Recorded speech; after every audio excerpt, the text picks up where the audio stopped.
नमस्कार दोस्तों, इस वीडियो में आपका हार्दिक स्वागत है। मैं हूं पत्रकार योगेंद्र योगी।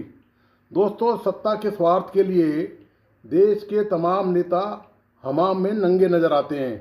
सत्ता पाने के लिए कुछ भी करेगा की तर्ज पर नेताओं ने तमाम मान मर्यादा नैतिकता की बत्ती बना के रख दी है। पार्टी विद डिफरेंस का जुमला गढ़ने वाली भाजपा भी दल बदल के गंदे खेल में शामिल हो गई है। और शामिल हो भी क्यों ना, सत्ता किसे प्यारी नहीं है। विपक्ष को ठिकाने लगाने का इससे अच्छा और सीधा तरीका क्या हो सकता है कि उसके विधायक सांसदों में तोड़फोड़ मचा दी जाए। फिर नैतिकता आदर्श बेशक तेल लेने जाए, क्या फर्क पड़ता है। शिवसेना यूबीटी के 9 लोकसभा सांसदों में से 6 ने एकनाथ शिंदे गुट का दामन थाम लिया। इन सभी सांसदों ने दिल्ली में लोकसभा स्पीकर ओम बिरला से पहले मुलाकात की और फिर शिवसेना में विलय की घोषणा कर दी। ठाकरे की शिवसेना में यह दूसरी बार टूट हुई है।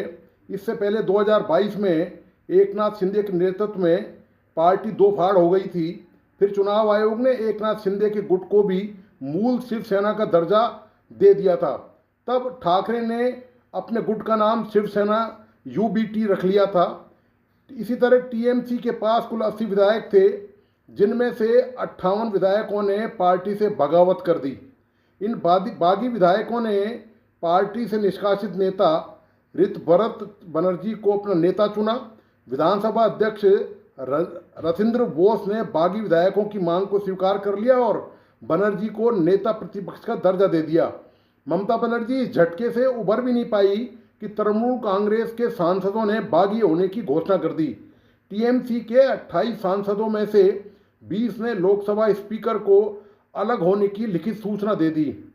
धन्य है भारत, भाग्य विधाता। इस देश के नेता और राजनीतिक दल जैसी बेशर्मी भारत में शायद ही कहीं देखने को मिलेगी।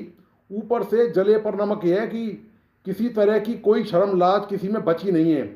दल बदल करने वाले और कराने वाले ऐसा सीना चौड़ा कर रहे मानो इन्होंने कितना बड़ा किला फतेह कर लिया हो। और यह सब किया क्यों गया है? आपकी भलाई के लिए और लोकतंत्र को मजबूत करने के नाम पर। वाह, क्या दलील देते हैं भाई लोग। मजे की बात यह है कि दल बदल वाले पहले भाजपा को और भाजपा इनको देशद्रोही, भ्रष्टाचारी, मुसलमान समर्थक या मुसलमान विरोधी होने और न जाने किस किस ढंग से कोसते रहते थे कि दल बदल के बाद अचानक से दल बदलने वाले और इन्हें लेने वाले अब पवित्र गाय बन गए हैं। दल बदल कराए बगैर जनाधार बढ़ाना काफ़ी तकलीफदेह होता है। मतलब खुद के बलबूते पर पूर्ण सत्ता प्राप्त करने में बड़ा जोर आता है। इसके लिए जनता से वादे करने पड़ते हैं। उन्हें निभाने के लिए ईमानदारी और पारदर्शिता की ज़रूरत होती है। पानी, बिजली, सड़क, स्कूल, अस्पताल, रोजगार जैसी समस्याओं के लिए जनता हमेशा नेताओं के कपड़े फाड़ने को तैयार रहती है। ऐसे में यदि दूसरे का पकाया हुआ खाने को मिल जाए तो कौन पीछे रहना चाहेगा।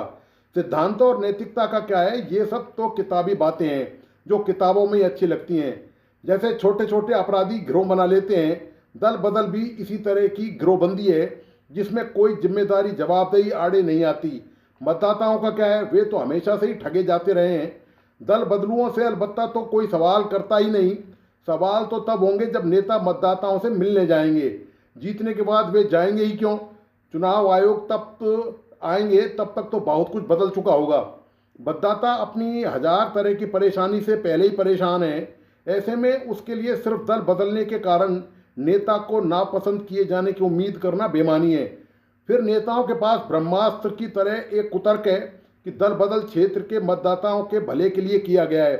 सत्तारूढ़ पार्टी में शामिल होने से उनकी समस्याओं का समाधान तेजी से हो सकेगा क्या? जो पहले से सत्ता में मौजूद हैं उन्होंने जनता की समस्याओं का समाधान कर दिया है, जिससे दल बदल वाले नेता कह रहे हैं कि समाधान तेजी से होगा। सत्ता में आने के बाद कौन किसी की सुनता है? सत्ता में आने के बाद नेता मतदाताओं से ऐसा व्यवहार करने लगते हैं मानो वे भारत में नहीं रहते हों, अमेरिका या यूरोप से भारत में आए हों। अच्छा, यहाँ पानी नहीं है, यहाँ बिजली नहीं है, यहाँ सड़क अस्पताल की समस्या है, ओहो हमें तो पहले पता ही नहीं था। मतलब ऐसी हरकत करते हैं कि वो इन्हीं गलियों में से, इन्हीं समस्याओं में से, इन्हीं गली मोहल्ले, कस्बे, शहरों में से धक्के खाते हुए विधानसभा और लोकसभा तक पहुंचते हैं। लेकिन वहाँ पहुँचने के बाद ऐसा व्यवहार करते हैं कि मानो उनके लिए ये सब चीज़ें बड़ी अनजान है, उनको इसकी कोई जानकारी नहीं है।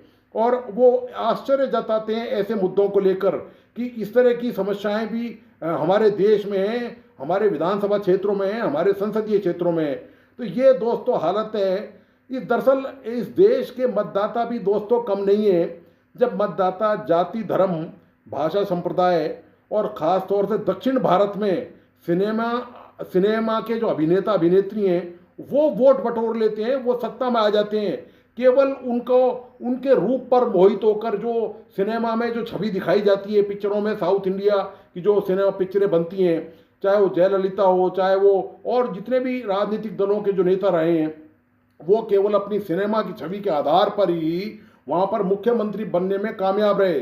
और अभी जो नए जो मुख्यमंत्री हैं तमिलनाडु में, वो भी विजयन, वो भी केवल इसी करिश्मे की बदल से कि वो फिल्में बहुत शानदार बनाते हैं और उनकी वहाँ पर लाखों करोड़ों दर्शक देखने वाले हैं। तो जब देश में ये हालत होगी तो दोस्तों बात वही है कि बोए बीज बबूल के तो फिर आम कहाँ से खाए।